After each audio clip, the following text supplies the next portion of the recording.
Welcome back, everyone. Ready for another deep dive? Today we're going to tackle something pretty intense, Yeah, we're going into Book of Revelation. specifically Chapter 7. This whole book is, well, it's known for vivid imagery, visions, prophecy, all that good stuff. It's definitely not light reading. No, it's not.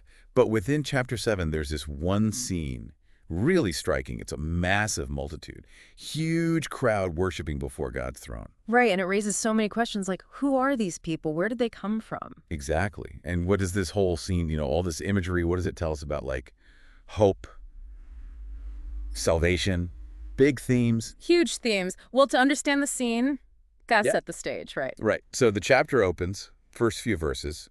There are these four angels holding back destructive winds. Holding back the apocalypse, essentially. Like, literally. It feels almost like the calm before the storm. Yeah, big time. You really get this sense of anticipation, like something major, something world-changing is about to happen, but it's held back for now.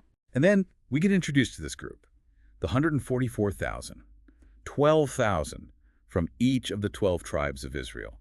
Each one marked, sealed. A specific number, drawn from specific groups. Which makes you wonder, right, is that literal, like only 144,000 people, or that's symbolic? Well, the number 12 in the Bible, it often pops up, and it usually ties to this idea of completeness, wholeness, especially when it comes to God's people. So some folks see the 144,000 as representing, like, all of God's chosen people throughout history. Right, from the Old Testament and the New Testament.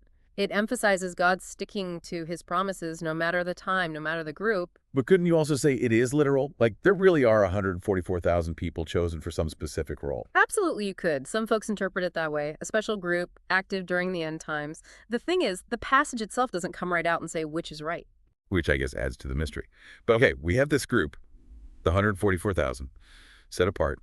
But things get really interesting. The scene zooms out, and there's this huge crowd, countless from every single nation, all standing before God's throne. And the details, man, they're vivid. They're wearing white robes. They're holding palm branches. It's meant to create an image in your mind. It definitely does. So what do those details mean? The white robes, the palms. Well, white robes, those are a classic symbol, right? Purity, righteousness, cleansed of sin, worthy to stand before God. The palm branches, think back to ancient Rome, victory processions. The winners would carry palms. It means they've overcome something. They've triumphed over hardship.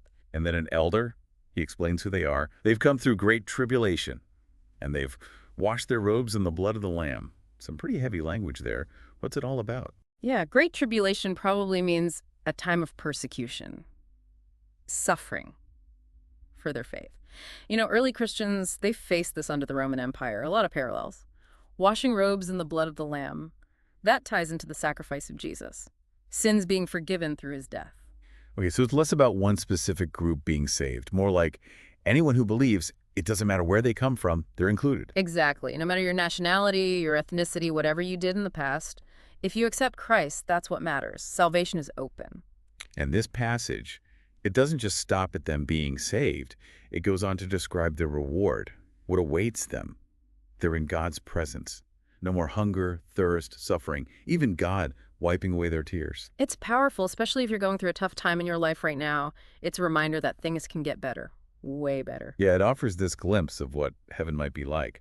Peace, fulfillment, like the ultimate reward, right? No Right. matter what you went through here on earth. Yeah, it echoes what we see in other parts of the Bible about heaven, too. It's a recurring theme, this promise that transcends any earthly hardship.